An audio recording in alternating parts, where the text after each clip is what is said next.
हमारे खास मुलाकात कार्यक्रम में आज मैं ऐसी शख्सियत से आपको रूबरू करा रहा हूँ जिन्होंने हाड़ौती अंचल में कला, साहित्य, पुरातत्व, व्यक्तित्व, कृतित्व को लेकर लेखन किया है। सूचना एवं जनसंपर्क विभाग में सहायक निदेशक पद से सेवानिवृत्त हुए घनश्याम वर्मा साहब। इनका जीवन सादगी भरा रहा और राज के सेवा में रहते हुए भी इन्होंने बखूबी काम किया। आज इन्हें इनके व्यक्तित्व और कृतित्व के रूप में इनको एक अलग ही पहचान मिली है। ऐसे हैं घनश्याम वर्मा साहब। घनश्याम वर्मा साहब से इनके जीवन परिचय से लेकर इनकी जो विधाएं हैं उसके बारे में बखूबी जानेंगे। साथ ही समाज सेवा में भी ये सेवानिवृत्ति के बाद लगातार लगे हुए हैं। आइए बात करते हैं घनश्याम वर्मा साहब से।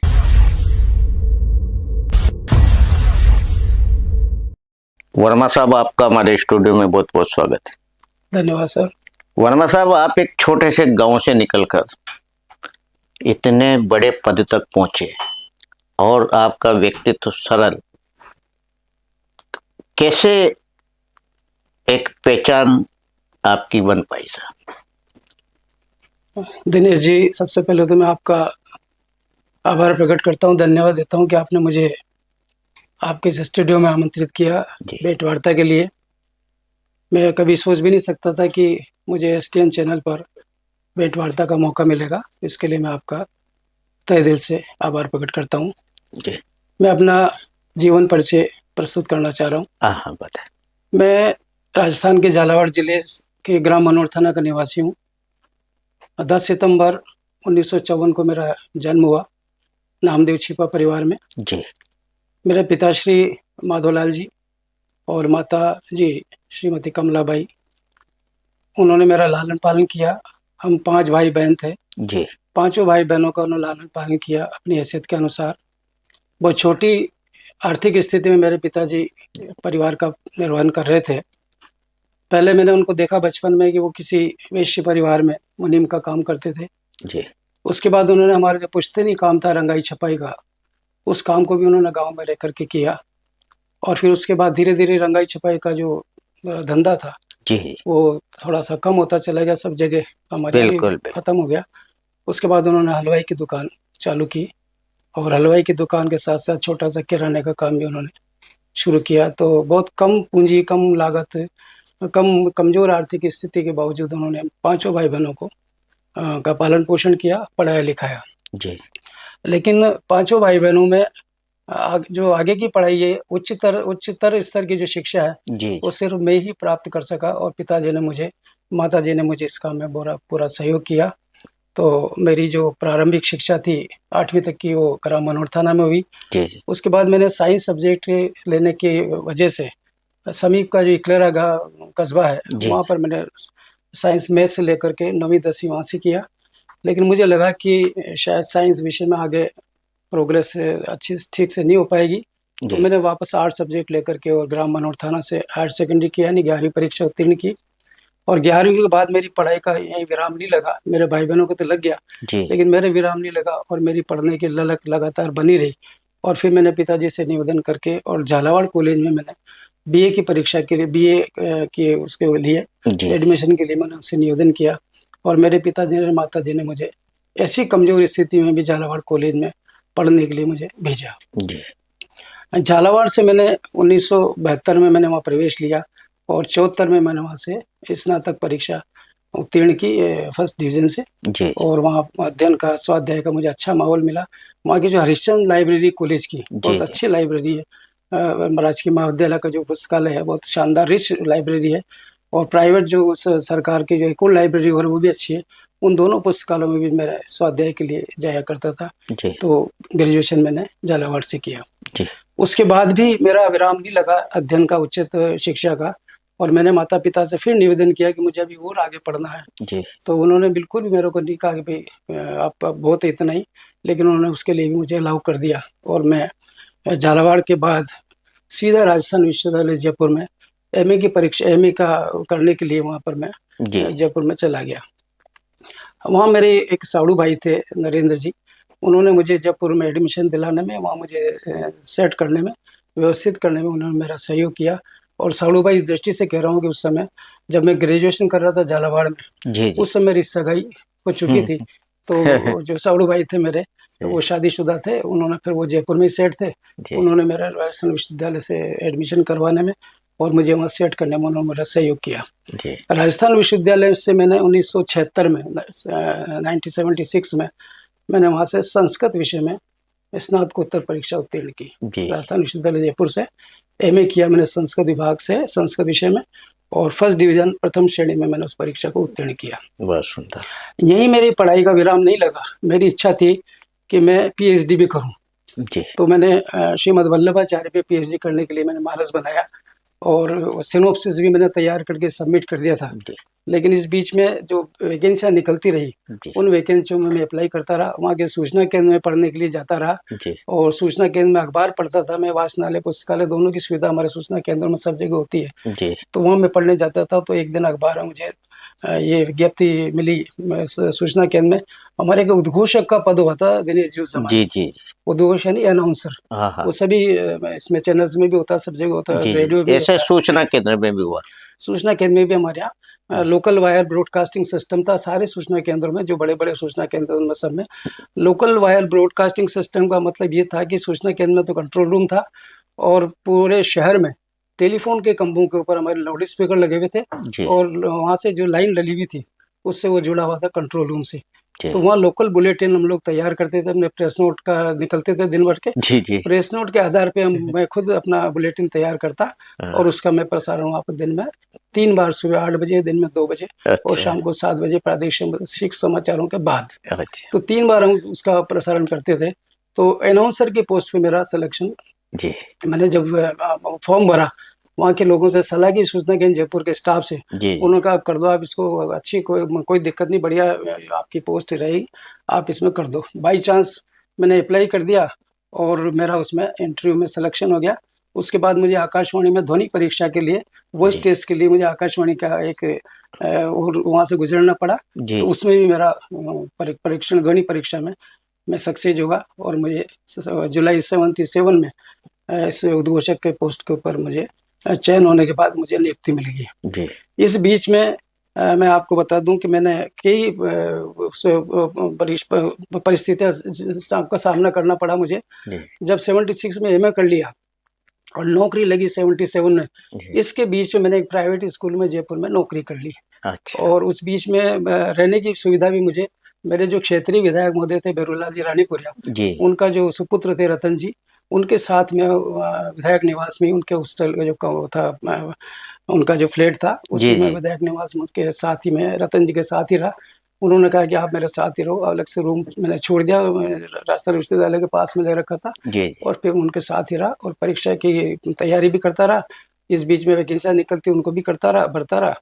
और प्राइवेट स्कूल में, मेरे एक मित्र का स्कूल था वहीं पर जयपुर में, उसमें मैंने सर्विस की, तो बहुत थोड़ी सी तनख्वाह उसमें मिलती थी, उसमें अपना मैं जी काम चला लेता था। जी जी फिर दिनेश जी, फिर हुआ क्या कि मैंने उस समय मेरी बीएड की इच्छा हुई, एमए करने के बाद जी जी बीएड करने की इच्छा हुई, तो मैंने बीएड के लिए फॉर्म भर दिया और उदयपुर में जो विद्या भवन कॉलेज है, जी बीएड जी कॉलेज, वहाँ से मैंने बीएड के लिए अप्लाई कर दिया और मेरा उसमें एडमिशन भी हो गया।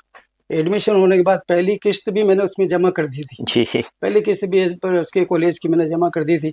तो उधर तो मेरा एडमिशन का मेरे पास आ गया सूचना और इधर मेरे पास उद्घोषक के पद का नियुक्ति पत्र आ गया। अच्छा इस बीच में, इस बहुत खुशी में मैं गांव में चला गया। गांव में सलाह की, अच्छे जो समझदार लोग थे, पढ़े लिखे लोग थे, जी जी पिताजी माताजी इतना समझते नहीं थे, बिल्कुल लेकिन जो और लोगों से मैंने परामर्श किया, अध्यापकों से परामर्श किया, तो ज़्यादातर लोगों ने यही कहा कि आपके पास जो नियुक्ति पत्र है इसी को काम में लो, बीएड तो आपका बाद में कभी भी आप जब चाहोगे बिल्कुल जब बिल्कुल कर लेना, और लगे लगाए नौकरी को आप इसको छोड़ो मत। बिल्कुल तो फिर भाई साहब मैं उद्घोषक के पोस्ट के ऊपर ज्वाइन करने के लिए, पहली पोस्टिंग मेरी बीकानेर में हुई।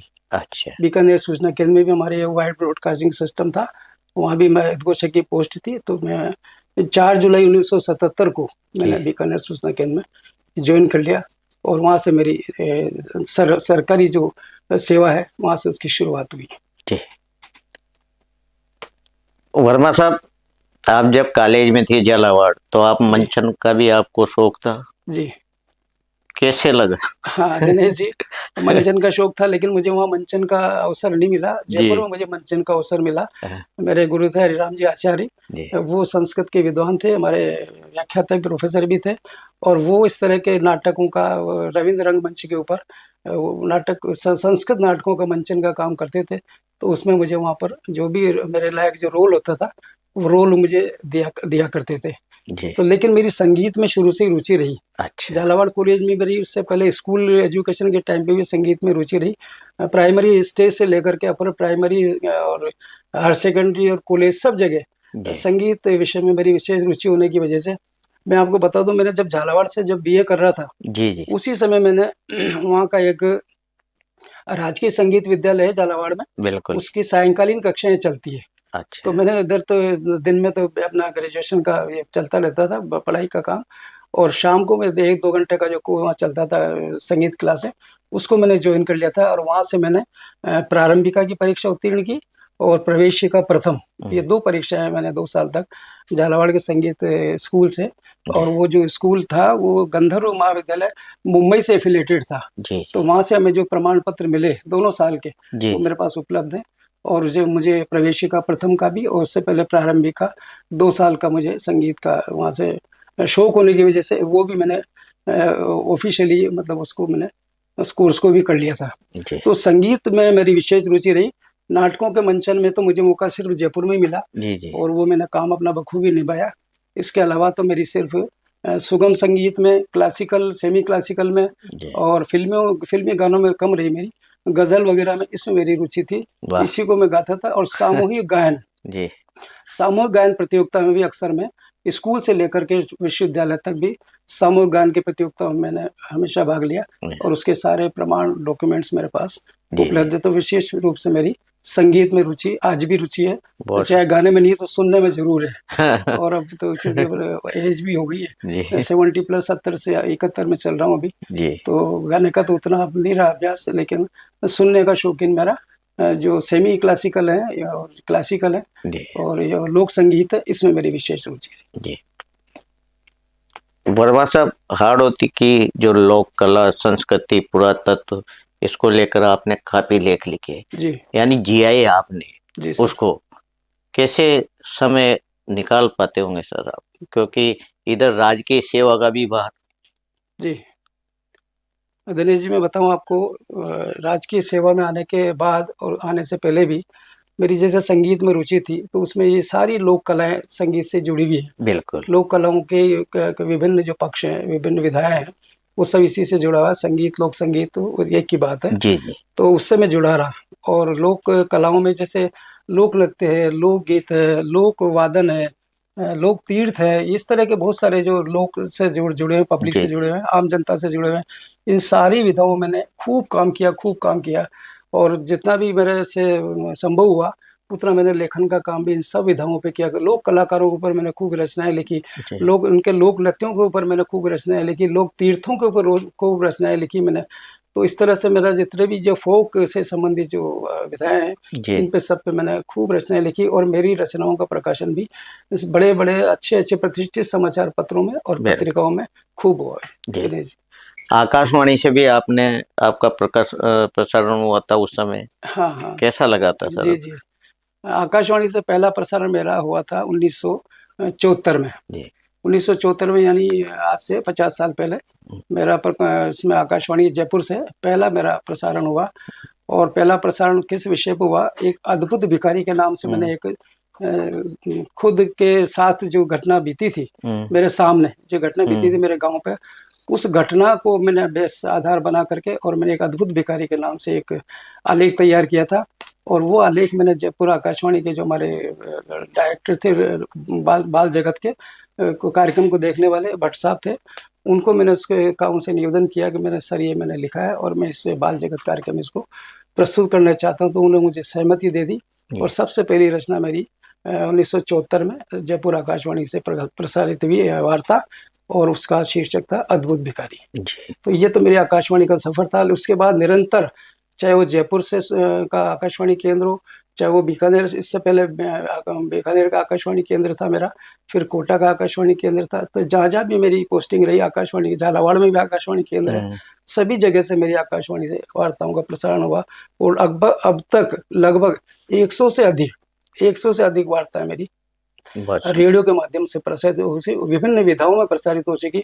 मैं फॉरेस्ट में भी मेरी सर्विस रही है, मैं अभी सेवा काल का भी पूरा वर्णन नहीं दे पाया। जी फॉरेस्ट में मेरी सर्विस रही है, उसमें भी मैंने वन पर्यावरण से संबंधित विषयों पर भी आकाशवाणी से वार्ताएं प्रसारित। जी वर्मा साहब, आप बता रहे वन विभाग में भी आपकी मतलब सर्विस रही और आपने काफी लिखा भी सही वन्य क्षेत्र के लिए।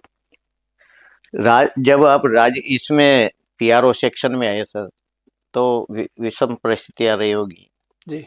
कैसे समय निकाल पाते होंगे, क्योंकि ये जो पद है आपका ये एक प्रशासनिक अधिकारियों के बीच में रहकर आपको काम करना होता है, उसके साथ लेखन, ये कैसे संभव हो पाया होगा सर?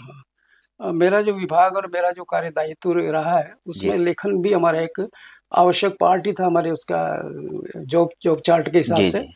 तो मैं बताऊं आपको, मैंने लिखने का काम तो मैंने स्टूडेंट लाइफ से शुरू कर रखा था।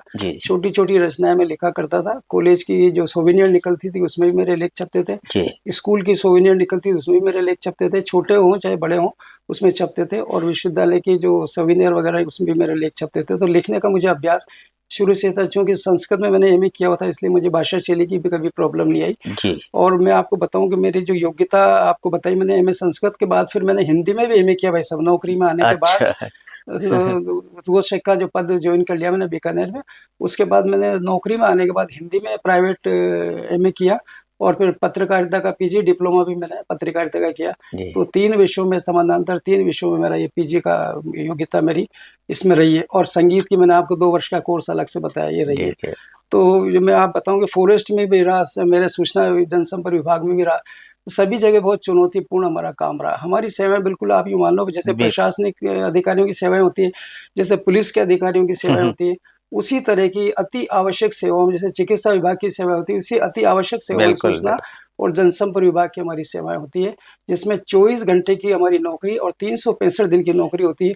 होली दिवाली को भी हम लोग कई ऐसे मौके आए, बड़े बड़े त्योहार उत्सवों को भी हम बच्चों के साथ एंजॉय नहीं कर पाए, और अपनी नौकरी में वो हमें देना पड़ा। लेकिन वो हमारी हैबिट उसी तरह का, हम हैबिचुअल हो गए थे, बच्चे भी हमारे हैबिचुअल हो गए थे कि पापा तो ठीक है, आ भी जाए नहीं आ जाए कोई बात नहीं। तो उस तरह से ऐसे नौकरी में हम लोग इससे हैबिचुअल हो गए थे। मैं आपको बताऊं, उद्घोषक बीकानेर में रहा मैं, उसके बाद साल भर रहा वहाँ करीब। उसके बाद मेरा स्थानांतरण कोटा सूचना केंद्र में हो गया। यहाँ भी मैंने उद्घोषक के पद पर लगभग 6 साल तक सेवाएं दी। फिर 83 में मेरा प्रमोशन सहायक जनसंपर्क अधिकारी के पद पर हुआ, और फिर मेरी पहली नियुक्ति एपीआरओ की पोस्ट पर धौलपुर में हुई।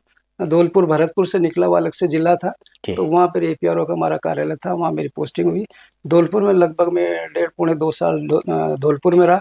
वहाँ से फिर मेरा स्थानांतरण सलूम्बर में हो गया, और सलूम्बर उदयपुर जिले का एक उप जिला था। बिल्कुल, अभी तो जिला बन गया, सरकार ने जिला घोषणा कर रखी उसके लिए। तो वहाँ हमारे जनजाति विभाग के से बजट हेड से सलूम्बर का मेरा जनसंपर्क कार्यालय चलता था, उसमें भी मेरी 2 साल तक मेरी वहाँ सेवाएं रही। बच्चों के साथ में रहा, जहाँ भी मेरी ट्रांसफर हुआ वहाँ सब जगह में अपने छोटे बच्चे थे मेरे, बिल्कुल छोटे छोटे, और मैं हम सब परिवार के साथ ही मैं सब जगह रहा।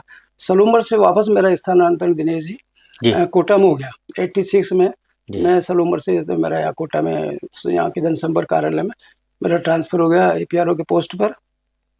और एपीआरओ के पोस्ट पर 86 में जब आया, तो 86 में आते ही यहाँ कोटा में बहुत भयंकर बाढ़ की त्रासदी आई थी उस समय। बिल्कुल सही कह रहे हैं आप, बिल्कुल इसी ग्रुप में होंगे। जी। तो भयंकर कोटा की ऐसी त्रासदी अपन लोगों ने कभी देखी नहीं होगी कोटा की। उस त्रासदी के पीरियड में भी, भयंकर त्रासदी के पीरियड में भी हम लोगों की सेवाएं और ज्यादा, ड्यूटी हमारी और ज्यादा आप जानते हो बढ़ जाती है। तो उसमें फिर हमने, हमारे जो अधिकारी थे, मेरे जो कंट्रोलिंग ऑफिसर थे, उनके साथ हमने कंधे से कंधा मिला करके उस बाढ़ की त्रासदी में भी काम किया। खूब कवरेज किया, वीआईपी का कवरेज किया, लोकल कवरेज किया, कैजुअलिटी भी काफी हुई थी उस त्रासदी के समय। तो इस तरह की त्रासदी हमारी मेरे आते ही कोटा में आती है 86 में, और वो आई त्रासदी।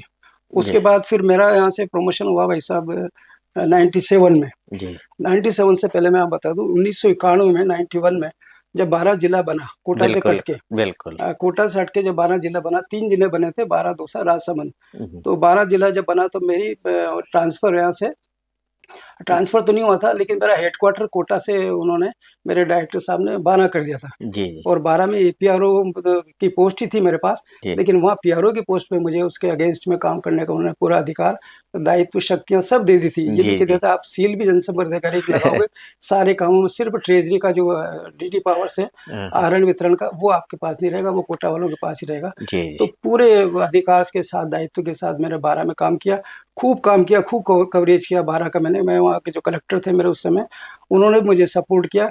मेरे पास गाड़ी नहीं थी सरकारी, तो पूल से मुझे गाड़ी दे देते जी जी कि आप जाओ खूब कवरेज करो, पर्यटन का, पुरातत्व का, सब तरह का, लोक संस्कृति का, सब तरह का। तो मैं 12 जिले का मैंने बहुत कवरेज किया उस जी पीरियड जी में।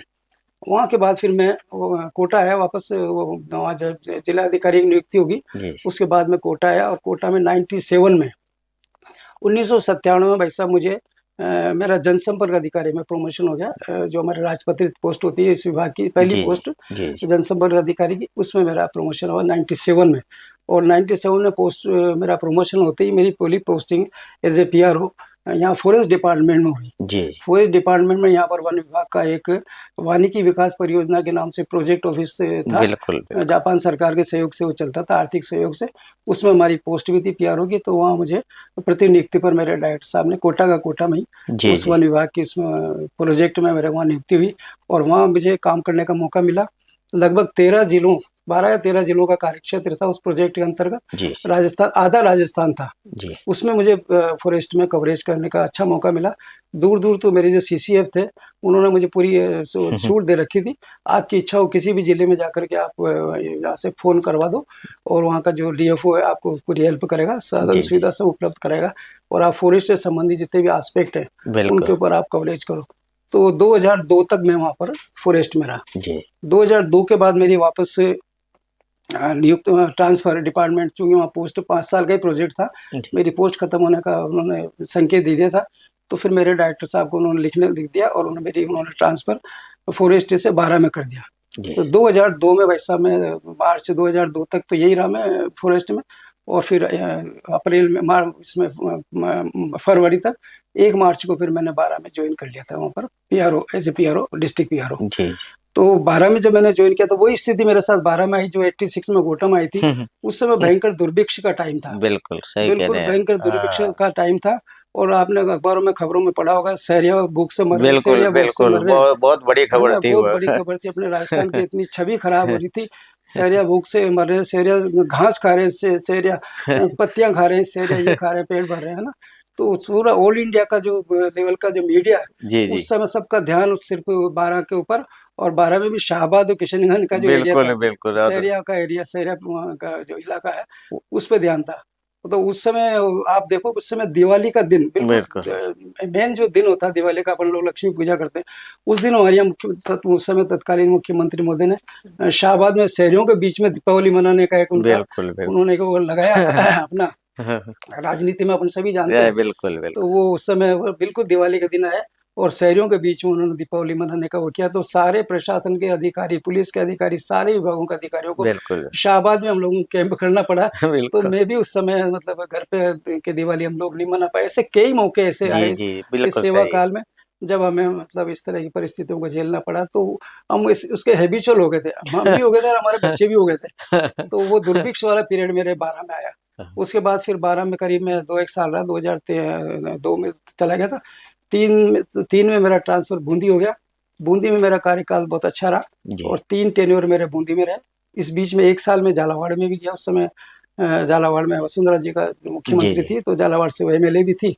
तो वहाँ भी मैं बहुत काम करने का अवसर मिला। और जी झालावाड़ के जो जिला कलेक्टर महोदय थे उन्होंने मेरे डायरेक्टर से मेरे लिए डिमांड कर दी। उन्होंने कहा कि राजस्थान का सबसे अच्छा जो पीआरओ आप मानते हो डिपार्टमेंट है, उसको मेरे यहाँ झालावाड़ में भेजो, मैडम का जिला है ये इसलिए यहाँ पर अभी जो उस समय जो पीआरओ थे उनको तो उन्होंने वहां से हटाने के लिए कहा और मुझे लगाने के लिए कहा। अच्छा तो मेरी जगह बूंदी में किसी को नहीं लगाया, जी फिर भी मुझे मेरे वहाँ के कलेक्टर साहब ने, वहाँ के कलेक्टर के कहने से तुरंत मुझे रिलीव कर दिया जी और झालावाड़ में मैंने अपना वहाँ काम किया। झालावाड़ में उस समय 1 साल के लिए झालावाड़ रहा मैं, जी फिर वापस झालावाड़ से मेरा बूंदी ट्रांसफर हो गया।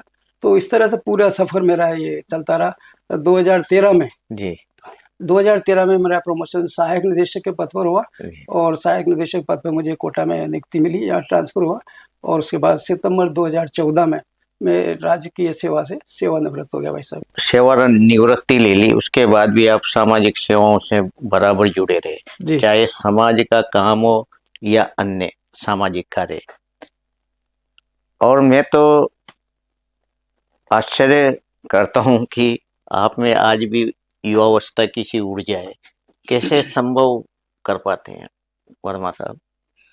भाई साहब दिनेश जी, समाज सेवा के प्रति मेरी रुचि, मेरा इंटरेस्ट जब मैं कॉलेज में पढ़ता था जी उस समय से मेरी समाज सेवा में रुचि बन गई थी। और आप ये मानो कि 74-75 में जब मैंने ग्रेजुएशन किया, उसके बाद जी 75-76 में मैंने पोस्ट ग्रेजुएशन किया, तब से मेरी समाज में रुचि बन गई थी। जी नौकरी भी करता रहा और समाज का काम भी करता रहा, नौकरी भी करता रहा और समाज का जितना मुझे जहाँ रहा, जिस स्थिति में भी रहा, जिस जगह भी रहा, तो जैसा भी मुझसे बन पाया वैसा मैं समाज का काम निरंतर करता रहा।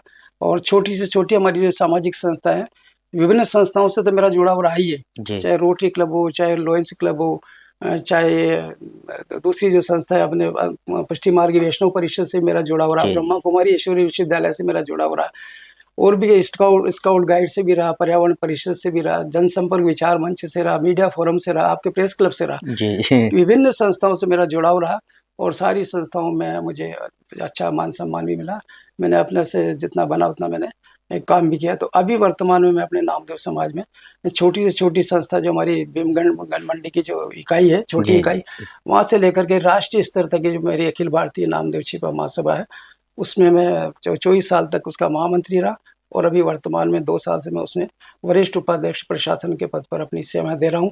और इसी समाज सेवा के साथ साथ समाज की मेरी जो महासभा की पत्रिका निकलती है, त्रैमासिक जी पत्रिका, 44 साल से कोटा से निकल रही, कोटा इसका मुख्यालय, जी तो उसका लगभग 30 साल से मैं प्रधान संपादक का दायित्व मैं निभा रहा हूँ और ये बहुत पत्रिका सुंदर, मैं आपको बिल्कुल भेंट करना चाहूँ। ये 44 साल का इसका सफर है इस पत्रिका का जी और इसका मुख्यालय कोटा ही है और इसका मैं प्रधान संपादक का काम बहुत निष्ठा के साथ देख रहा हूँ। और इस पत्रिका की वजह से और समाज सेवा की वजह से मेरा जो सोशल नेटवर्क है जी पूरे इंडिया में और एब्रोड भी, बाहर इंडिया से बाहर भी जो प्रवासी लोग हैं हमारे समाज के, जी जहाँ जहाँ भी, चाहे कनाडा में, चाहे ऑस्ट्रेलिया में, चाहे यूएसए में, कहीं भी है, सबसे मेरा जुड़ाव इसकी वजह से भी है। और सामाजिक काम जो करता हूँ निस्वार्थ भाव से, उसकी वजह से भी मैं अपनी सेवाएं निरंतर दे रहा हूँ। अभी हाल ही में आपने भी पढ़ा होगा, सुना होगा, बिल्कुल 22 दिसंबर को राष्ट्रीय अधिवेशन हुआ था कोटा में, बिल्कुल कोटा में हुआ। और उसमें विभिन्न प्रांतों के, विभिन्न राज्यों के मेरे जो पदाधिकारी थे, समाज बंधु थे और समाज से जुड़े हुए जो जिम्मेदारी के पदों पे जो काम करने वाले लोग थे, जी बल्कि वो खुला अधिवेशन था, जिसकी भी इच्छा थी वो वहाँ सादर आमंत्रित रहे और पूरे एक दिन का वो राष्ट्रीय अधिवेशन जी संपन्न हुआ। उसमें हमारे माननीय ओम बिरला साहब लोकसभा अध्यक्ष हमारे मुख्य अतिथि थे। जी तो पूरे दिन का वो कार्यक्रम, एक दिवसीय कार्यक्रम यहाँ कोटा में संपन्न हुआ। तो निरंतर में समाज सेवा को निस्वार्थ भाव से, जो समझो कि मेरे उसका पर्यायवाची बन गया समाज जी अपने जी जीवन का, वो मैं उसको करता जी हूँ। और अन्य संस्थाओं से मेरा जुड़ाव रहा, जी जैसा कि मैंने आपको बताया, जी सभी संस्थाओं में। एक बार तो मुझे ब्रह्मा कुमारी ईश्वरीय विश्वविद्यालय में 2 बार, 2 साल तक मुझे मेरे डिपार्टमेंट ने, डायरेक्टर पब्लिक रिलेशंस ने 2 साल तक मुझे मीडिया कॉन्फ्रेंस में विभागीय प्रतिनिधि के तौर पर माउंट आबू में मुझे उस मीडिया बिल्कुल कॉन्फ्रेंस में बिल्कुल अटेंड करने के लिए भेजा और वहाँ से मैंने जो भी कवरेज था वो मैं न्यूज़ सेक्शन को वहाँ से भिजवाता था। और 2 साल तक मैंने अपना ये काम भी, मैंने मुझसे विभाग ने मुझे इस लायक समझा जी और मैं मेरी ड्यूटी, मेरी सेवाएं वहाँ से ली। जी इस तरह से मैं समाज सेवा में जी निरंतर लगा रहा सर। वर्मा साहब, आपने जो सेवा की, चाहे सरकारी रूप में हो चाहे समाज के रूप, जी कई उपलब्धियां, कई पुरस्कार आपको मिले हैं, जी कहाँ कहाँ सर आपको पुरस्कृत किया, हाँ हमारे दर्शकों को साझा करें। जी जी, अच्छा प्रश्न किया आपने। समाज सेवा में बहुत उत्साह मिलता है, प्रोत्साहन मिलता है। जब कहीं सम्मान मिलता है, मान जी सम्मान मिलता है, तो मैं जहाँ भी सरकारी नौकरी में रहा, वहाँ मुझे जिला प्रशासन की ओर से कोटा में भी, जैसे मैंने आपको बताया कि जी जब बाढ़ की आपदा त्रासदी निपटी, उस समय मुझे सम्मानित किया प्रशासन ने। उसके बाद एक और घटना मैं आपको बताना भूल गया कि कोटा जी में 89 में यहाँ पर एक सांप्रदायिक विवाद पैदा हुआ था, बिल्कुल है ना? बिल्कुल, आप दंगा तो हो इसे गया था उस समय। बिल्कुल इसे ऐसे आप तो बिल्कुल जी बत्तीसी के बीच में रहने वाले जी लोग जी तो शहर के। उस समय वहाँ आप देख लो, इतना विवाद हुआ था सांप्रदायिक, और उसमें कैजुअलिटी भी काफ़ी हुई थी। बिल्कुल। उस समय भी हम लोगों को मतलब इतना काम करना पड़ा उसमें, सांप्रदायिक उसमें। यहाँ तक कि गाड़ी में जब हम लोग सिटी राउंड पे निकलते थे, पुलिस के, प्रशासन के, आर्मी के साथ साथ, जी तो गाड़ी में बैठे हुए भी हेलमेट लगा के हमें और बिठाते थे गाड़ी में, कि ऊपर से कोई बिल्कुल बिल्कुल, क्योंकि ऐसा माहौल था उस समय माहौल का। ऐसा था कि भाई जी ऊपर से कोई आ जाए, गोली आ जाए, कोई बम जी आ जाए, कुछ आ जाए, तो हम सब लोग, ड्राइवर भी, जो भी स्टाफ लोग, हम लोग बैठते थे ड्यूटी वाले, सबको इसमें उस परिस्थिति को भी हमने देखा, और आपने भी उसको बिल्कुल। अच्छी तरह से देखा भी होगा भी होगा। पर लोग कितने परेशान रहे, 1 डेढ़ महीने तक वो बिल्कुल माहौल बिल्कुल। कोटा का खराब रहा। कभी मैंने भी ऐसे सांप्रदायिक जो दंगा है, वो पहले नौकरी में और जीवन में पहली बार कोटा का ही देखा, और जी इतना जी। बहुत ही विषम परिस्थितियां उस समय कोटा की बनी। तो उस समय कर भी जिला कर्फ्यू प्रशासन भी ने उसी समय सुना कर्फ्यू, गया हाँ, कि कर्फ्यू सुना ही सुना जाता था। कर्फ्यू अपन लोगों ने कर्फ्यू सुना ही सुना था, अखबारों में सुना ही सुना था। तो उसको कर्फ्यू को भी अपन लोगों ने देखा है ना? बिल्कुल। अभी तो ये क्या, कोरोना के टाइम में तो क्या कर्फ्यू लगा होगा, उस जी समय का जो कर्फ्यू था उसकी तो आप बहुत कल्पना नहीं कर बहुत बड़े, सकते। बिल्कुल। और एक और मुझे बात याद आ रही है कि जब पहले दिन, जब 14 सितंबर 1989 को जब ये घटना हुई, उसमें पुराने शहर में, अंदरूनी इस शहर में, उस समय मैं बताऊं आपको, मेरे जो उस समय के जो तत्कालीन कलेक्टर थे, राम लोबाई जी, जी जी उन्होंने हम लोगों को आदेश दिया कि भाई अब आप लोग की गाड़ी, अनाउंसमेंट की गाड़ी सबसे आगे चलेगी, और सबसे आगे एक तो गाड़ी मिलिट्री की चलेगी, फिर आपकी चलेगी, पीछे दूसरी गाड़ी चलेगी। जी जी। उन्होंने हमें छोटा सा एक वो लिख करके दिया, या हमें बताया कि आप ये बोलते जाओ कि हाँ, जो भी कोई बाहर निकलेगा, जो भी कोई खिड़की में से, दरवाजे में से बाहर झांकेगा ना, उसको गोली मार दी जाएगी। जी देखते ही गोली मार दी जाएगी, ये आपको बोलना है इसमें, जी ठीक है? जी तो फिर मैंने कलर सिंगल साहब, मेरे बॉस थे प्रभात कुमार जी सिंगल, जी। उनसे मैंने कहा, सर, मैंने कहा ये गोली मार दी जाएगी, तो ये तो पुलिस आर्मी वाले अपने आगे आगे चल रहे, पीछे पीछे चल रहे, तो माँ बिल्कुल। वाके मार देंगे। जी तो फिर मैंने कहा तो और बहुत गजब हो जाएगा। हाँ तो हाँ। अब रामलू भाई चूंकि बहुत स्ट्रिक्ट कलेक्टर माने जी जाते थे, तो बहुत बढ़िया, बहुत ही मैंने अच्छे। सिंगल, हाँ, प्रशासनिक अधिकारी में हम्म। बहुत अच्छी उनकी थी। मैंने मेरे बॉस से कहा, डॉक्टर साहब, प्रभात कुमार जी से, मैंने कहा सर, कलेक्टर साहब से एक बार आप पूछ लो कि वो गोली मारने वाली जो बात करें, तो मैंने कहा सर, इसी ये कम जम रही है। ये तो मैंने कोई मार्शल लॉ लगता होगा उसमें मारता हूँ गोली, बिल्कुल अब ये मार्शल लॉ तो लगा है नहीं, बिल्कुल ये तो कर्फ्यू है। बिल्कुल। तो कर्फ्यू में तो सिर्फ चेतावनी अपन दे सकते हैं, गोली मारने का मत जी बताओ। जी सिंगल साहब की हिम्मत नहीं हुई रामुलू भाई जी से ये बात जाकर के, और उनकी बात को मतलब उसमें हाँ, हाँ, सजेशन दे दे, या कुछ करेक्शन करवा बिल्कुल दे। बिल्कुल। तो उन्होंने कहा, यार आप ही जाओ, मैं तो नहीं जा सकता कलेक्टर सिंगल रामुलू भाई जी के पास, आप ही जाओ यार। अरे मैंने कहा, मैं तो आपका जूनियर हूँ सर, आप जाओ, जी मैंने जी। मेरा अच्छा थोड़ा लगेगा। तो कहा, अच्छा चलो, ऐसा कर रहे तो दोनों ही चलते हैं। मैंने कहा सर चलो, मैं भी चलता हूँ। हाँ हाँ। तो दोनों हम लोग भाई जी से नयापुरा कंट्रोल रूम में बैठे हुए थे, दोनों ने हमने जा करके दोनों गए, और फिर रामलू भाई जी से मैंने नमस्कार करके मैंने उनसे निवेदन किया, मैंने कहा सर, अपन ने कर्फ्यू लगाया, जी और हम ये अनाउंसमेंट करेंगे, गोली मार दी जाएगी देखते ही। तो लोग तो स्वाभाविक एक जिज्ञासा होती है, बिल्कुल आदमी बिल्कुल, खिड़की में से भी झांकेगा, दरवाजे सही में से भी बात है, झांकेगा, बिल्कुल कहीं से भी झांकेगा। मानवीय तो दृष्टिकोण हाँ भाई, होता है, सड़क पे बिल्कुल नहीं सही। आएगा वो, ज्यादा ज्यादा जी जी। घूमेगा फिरेगा नहीं, लेकिन घर में से तो वो, झरोके में से तो देखेगा। हम्म तो मैंने कहा सर, इसको थोड़ा सा आप सुधार कर दें तो अच्छा रहेगा सर, हम लोग अनाउंस करेंगे तो इसमें। हम्म। तो उन्होंने तुरंत एक्सेप्ट कर लिया इस चीज को। जी और रामलू भाई ने कहा, हाँ यार, गोली मार दी जाएगी ये मत बोलना, सिर्फ अंदर रहे, ये रहे, उस तरह से उन्होंने सही सुधार है, करके कह दिया, भाई बाहर नहीं निकले और सही है। अपने अंदर रहे, ये इस तरह का अनाउंसमेंट। तो ये उस समय की आपको मैं याद, मेरी याददाश्त में जो घटना थी, जी जी। वो आपको बता रहा हूँ। तो वो जो पीरियड अपन लोगों ने भोगा कोटा का, बिल्कुल 89 के दंगे का, सही वो बात भी है। बहुत विषम परिस्थिति मेरे सेवा काल की रही। उस समय भी फिर लास्ट में जिला प्रशासन ने हम दोनों अधिकारियों को सम्मानित किया था भाई साहब। जी जी बूंदी के प्रशासन ने भी सम्मानित किया मेरे कार्यकाल, मेरी उपलब्धि, उसके उपलब्धियों के लिए। जी 12 के प्रशासन ने भी किया, और कोटा के प्रशासन ने मुझे सम्मानित किया। जी। इसके अलावा समाज ने मुझे समय समय पर, मेरे समाज ने समय समय पर मुझे समाज विभूषण, समाज भूषण, समाज गौरव, है ना, इस तरह के कई मुझे जो समाज से संबंधित जो मेरा मान बढ़ाने के लिए, मेरा हौसला उत्साह बढ़ाने के लिए, मेरे सेवाओं को करने के लिए समाज ने मुझे समय समय पर, मुझे विभिन्न स्थानों पर, न केवल कोटा में बल्कि कई स्थानों पर, बॉम्बे का महिला मंडल ने मुझे सम्मानित किया वहाँ पर। तो अलग अलग स्थानों पर मुझे समुचित सम्मान मिला। पर्यावरण परिषद वालों ने मुझे सम्मानित किया, स्काउट गाइड वालों ने मुझे सम्मानित किया, फॉरेस्ट डिपार्टमेंट वालों ने मुझे सम्मानित किया, सभी विभागों ने और संस्थाओं ने मुझे जहाँ जहाँ भी मेरा अवसर मिला, बहुत लंबी लिस्ट है, जी तो मुझे खूब अच्छा मौका मिला सम्मान होने का। जी अभी भी ये सिलसिला मेरा लगातार चल रहा है भाई साहब। तो जी। ये वर्मा साहब, मैं आखिरी प्रश्न आपसे और करना चाह रहा हूँ कि आपने विद्यालयों में जाकर बच्चों को नैतिक शिक्षा का के लिए शिविर भी जी लगाए, जी। तो ये मन में कैसे आपके हाँ हाँ ऐसे विचार आते थे कि बच्चों को एक नैतिकता की राह पर लाया जाए, उनमें संस्कार दिए हाँ, जाएं? ये आपको मैं बताना भूल गया। जी मैं आपको बताऊं, मैं सिविल लाइंस में रहता था जब कोटा में मेरी पोस्टिंग थी। जी तो सिविल लाइंस में गवर्नमेंट क्वार्टर में मैं रहता था। सिविल लाइंस में डिस्ट्रिक्ट ऑफिसर्स क्लब के नाम जी से एक जी वेन्यू है है, हमारा। बिल्कुल है। उस वेन्यू पे हमने 3 साल तक मैंने नैतिक नैतिक शिक्षा का संस्कार शिविर लगवाया था बच्चों के लिए। और उसमें 9वीं 10वीं क्लास तक के बच्चों को हमने अलाउ किया था। तो वो शिविर मेरा इतना सक्सेस रहा, इतना सक्सेस रहा। उसमें हम विद्वानों को प्रतिदिन किसी न किसी विद्वान को वार्ता के लिए बुलाते थे और बच्चों को हम संस्कार देते थे, श्लोक सिखवाते थे, श्लोक पाठ करवाना सिखवाते थे, सामान्य जानकारी। बच्चों को श्रीफल का मतलब याद नहीं होता, जी श्रीफल जी किसको कहते हैं। बिल्कुल। बच्चों को अक्षत का मतलब याद नहीं होता, अक्षत किसको कहते हैं। तो ये जो घर के संस्कार और जो बच्चों को जानकारी देने के लिए जी हमने छोटे छोटे भी उनको बच्चों को जानकारी दी, सामान्य ज्ञान और नैतिक शिक्षा का शिविर लगा। उस शिविर से प्रभावित होकर के जो लोग बाहर से आते थे, जी गायत्री शक्ति पीठ से भी विद्वानों को मैंने बुलाया, जी कॉलेजों से भी विद्वानों को बुलाया। मैंने महोबिया साहब को भी बुलाया था, सांपों जी को जी लेकर जी, आए हाँ हाँ, और बच्चों को उन्होंने सांपों के बारे में भी जानकारी दी और बच्चों का डर भी दूर किया। बिल्कुल। वो 2 मुखी जो सांप जिसको अपन कहते हैं वो लाते थे और हम्म, बच्चों के हाथ में वो उसको टच करवाते थे ताकि बच्चों का बिल्कुल वो भय निकले। भय निकल जाए।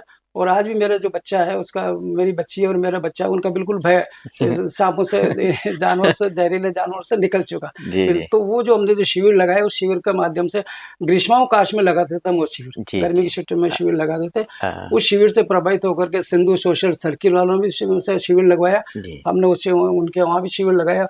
और स्कूल और ये जो विद्यालय है, क्योंकि छोटे बच्चों के लिए ये जो इस तरह की जो नॉलेज है, जो संस्कार की जो शिक्षा है, वो छोटे बच्चों पे ही ज़्यादा मतलब उससे इफेक्टिव हो पाती है। बड़े बच्चों पे तो पानी सिर से कहते हैं, जी जी वो असर नहीं होता। तो छोटे बच्चों को हमने विभिन्न विद्यालयों में, मैंने मतलब सरकारी ऑफिस में जी रहते हुए भी छोटे स्कूलों में मैंने, छोटे बच्चों के लिए स्कूलों में मैंने ये नैतिक शिक्षा का संस्कार शिविर तो नहीं लगाया, लेकिन उनकी क्लासें जरूर हमने बहुत बढ़िया। बीच बीच में ली। और ये काम भी मैंने बहुत रुचि के साथ, निष्ठा के साथ, क्योंकि संस्कार की शिक्षा बच्चों बिल्कुल को मिलना ही चाहिए। बिल्कुल बच्चों को ये नहीं आसन कैसे लगाएंगे, पूजा का के सामान का क्या क्या होता है, कुछ पता नहीं बच्चों को। जी तामुल का मतलब पूछते थे बच्चे, तो बच्चों को पता नहीं तामुल क्या होता है। अब बड़े बड़ों को पता नहीं, जब उनके माँ बाप बिल्कुल को भी बिल्कुल पता नहीं सही होगा तो बात। बच्चों को कहाँ से पता बच्चे होगा, कहाँ है से ना। सीखे? तो ये बात है। जी और इसी के साथ साथ मैं एक और बात आपको बीच में बताना भूल गया हम्म, कि मेरी जो रचनाएं थी, रचना धर्मिता का हाँ जो पॉइंट था, मेरी जो रचनाएं थी वो मैं शुरू से ही मैं आपको बताया, पत्र पत्र को इसमें लिखता था, सोवेनियर्स वगैरह में। जी जी तो मेरी जो पहली रचना प्रकाशित हुई थी वो हुई थी भाई साहब गीता संदेश पत्रिका। जी 1972 में जब मैं फर्स्ट ईयर में पढ़ता था कॉलेज में, हाँ, तो गीता संदेश एक पत्रिका निकलती है, अभी भी निकलती है। वो स्वर्गाश्रम ऋषिकेश जो अभी उत्तराखंड में है, जी जी वहाँ से वो पत्रिका निकलती है, मासिक पत्रिका। उसमें मेरा पहली रचना उसमें प्रकाशित हुई। उसके बाद मेरा हौसला लगातार बढ़ता चला गया, बढ़ता चला गया। फिर तो आप नौकरी में आने के बाद लेखन का भी परिमार्जन जी होता रहा। और फिर साप्ताहिक हिंदुस्तान, धर्मयुग, कादम्बनी, नवनीत, इस तरह की जो ये पत्रिका हमारे, गृह शोभा और ये सरिता, मुक्ता, इन सारी कोई सी भी पत्रिका हिंदी की जी ऐसी नहीं होगी जिसमें मेरे आलेख नहीं चल प्रमुखता से नहीं छपे हों। इसके अलावा जो सरकारी पत्रिकाएं, जो योजना है, कुरुक्षेत्र है, समाज कल्याण है, बिल्कुल संस्कृति है, मेरे विभाग की पत्रिका सुजस है, इन नंदन है, पराग, बहुत सारी पत्रिकाओं में मेरी रचनाएं। और समाचार पत्रों में निरंतर मेरी रचनाओं को समुचित स्थान मिला, जिसमें जो मेरे विषय आमतौर पर यही होते थे, जी कला, संस्कृति, पर्यटन, बिल्कुल पुरातत्व, लोक कलाएं, इस तरह के, बिल्कुल उन पे मेरी बहुत सारी रचनाएं और व्यक्तित्व कृतित्व भी होते थे। और साथ साथ मैं और बताना आपको जी चाहता हूँ कि मैंने स्वतंत्रता सेनानियों भी मोनोग्राफ तैयार किए थे। अच्छा जब मैं 12 में था उस समय 92 में, तो भारत छोड़ो आंदोलन की स्वर्ण जयंती 50वीं वर्षगांठ थी। उस समय जो स्वतंत्रता सेनानी थे उनका सम्मान का कार्यक्रम था। 12 जिले के 2 स्वतंत्रता सेनानी में उस समय जीवित थे। जी और उनमें एक तो मोतीलाल जी जैन साहब थे जो कोटा के थे, वो रहने वाले तो ओरिजिनल मांगरोल के थे, जी इसलिए उनको मांगरोल का मान करके 12 में सम्मानित किया था। और एक थे अभिन्न हरि जी जो अटरू के रहने वाले थे, उनको भी हमने सम्मानित किया। दोनों मौजूद थे और दोनों से साक्षात्कार लेकर के मैंने बहुत उनके सुंदर। राइटअप तैयार किए थे और उनके मोनोग्राफ तैयार किए थे, फोल्डर तैयार किए थे, और वो भी मेरे जीवन का एक अच्छा पक्ष रहा। जी। उसके बाद तो उनका धीरे धीरे सभी का स्वर्गवास हुए। आनंद लक्ष्मण जी खांडेकर थे कोटा में, हाँ थे। हीरालाल जी जैन साहब थे जी कोटा जी में, जी BM भाटिया साहब थे कोटा जी में। जी इन सब लोगों से मैंने बीच बीच में भेंट वार्ताएं लेता जी लेता रहता था। और अभी मैं जो समाज की पत्रिका निकाल रहा हूँ, इसमें जी मैंने मेरे समाज के जो स्वतंत्रता सेनानी हुए हैं जी उन सब के बारे में एक सीरीज चला रखी, और अब तक मैं करीब 8 स्वतंत्रता सेनानियों को इस तरह मासिक पत्रिका में मैं समाज वालों को छाप चुका हूँ। ये भी मेरा एक जी जी उपलब्धि में आप इसको जोड़ सकते हैं भाई साहब। जी। ये थे हमारे साथ पूर्व सहायक निदेशक सूचना एवं जनसंपर्क विभाग। इनका जीवन बहुत संघर्षपूर्ण रहा। छोटे से घर से निकलकर इतने ऊंचे ओहदे तक पहुंचे और हाड़ौती के कला, लोक कला, पर्यटन सभी पर काम किया। यानी पूरी हाड़ौती में हर विषय को इन्होंने चुना। इनके आलेख 2000 के लगभग आलेख छपे हैं और साथ ही आकाशवाणी से भी इनकी भेंट वार्ताएं प्रसारित हुई, हाँ। वार्ताएं। साथ ही आज भी सेवानिवृत्ति के बाद समाज का कार्य कर रहे हैं और बच्चों के नैतिक जीवन में बदलाव के लिए इन्होंने बच्चों को सिखाया भी है, पढ़ाया भी है। आज भी 71 वर्ष की आयु में युवावस्था की तरह ऊर्जावान है और निरंतर कार्य कर रहे हैं। आज ये हमारे बुलावे पर पधारे। नमस्कार। नमस्कार भाई साहब, धन्यवाद आपका दिनेश जी, थैंक यू।